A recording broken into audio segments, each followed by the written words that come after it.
अस्सलाम वालेकुम, आप देख रहे हैं के न्यूज़ HD। मैं हूं हारिस अली शाह गिलानी। चलते हैं आज की अहम खबरों की तरफ।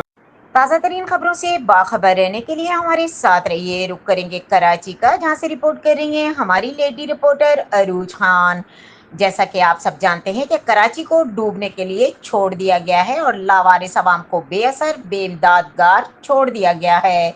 ऐसे में साबिक वज़ीर आज़म इमरान खान और बानी PTI की हिदायत पर कराची अवाम के हकीकी नुमाइंदे अवाम में मौजूद पाकिस्तान तहरीक इंसाफ के रजाकार पूरे कराची में pattern in chief Imran Khan के विजन पर अमल पैरा होकर अवाम की मदद के लिए काम कर रहे हैं।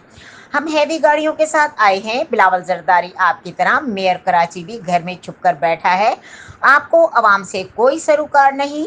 राजा अजहर ने कहा कि सदर पाकिस्तान तहरीक इंसाफ कराची रोड पर फंसी गाड़ियों को निकालते हुए पाकिस्तान तहरीक इंसाफ के कराची के सदर MNAs और PAs चेयरमैन तहरीक इंसाफ के ओहदेदारान, नौजवान कारकुनान, ओहदेदारान सब अवाम की मदद के लिए पेश हैं। एडवोकेट मोहम्मद हारिस में खुसूसी हिदायत पर NA 233 को अवाम के लिए आसानी पैदा की जाए।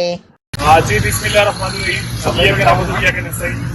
इस टाइम हम शार फैसल पे मौजूद हैं और बारिश भी हो रही है और कराची के सदर राजा अजहर, हमारे जितनी बारी वाले लीडर निशान भाई, साजिद भाई और हमारे अशरफ भाई और तमाम कारकुनों को दरानियाँ मौजूद हैं लोगों की मदद के लिए। लोग परेशान हैं, गाड़ियाँ बंद हो रही हैं, मगर कोई सिंध गवर्नमेंट का यहाँ पे बंदा मौजूद नहीं है।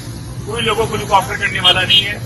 इस टाइम पे पाकिस्तान तहरीक इंसाफ के तमाम कारकुनान और दरान अपनी कौम के साथ खड़े थे, लोगों के साथ खड़े और इंशाल्लाह खड़े रहेंगे। क्योंकि बारिश जो आ रही है, आपको पता है जब बारिश आती है तो पानी ज्यादा आता है, तो आप देखते हैं शार फसल की हालत क्या हो रही है।